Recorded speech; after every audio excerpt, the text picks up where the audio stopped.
Ramai yang risau tentang bintik hitam dan tona kulit tak sekata ada dua isu penting kena tangani untuk atasi bintik hitam dan uneven skin tone. Yang pertama, elakkan iritasi. Yang kedua, cari bahan yang boleh cegah bintik hitam dari dasar puncanya.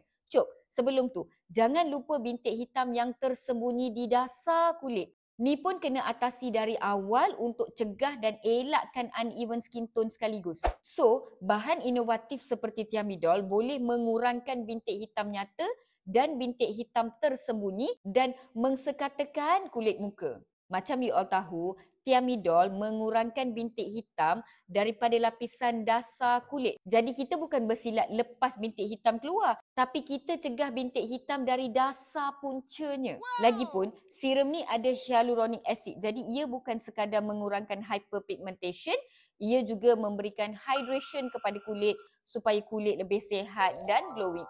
Gitu. Cara penggunaannya senang je. Lepas toner, guna serum ni sebelum moisturizer dan jangan lupakan sunscreen ya.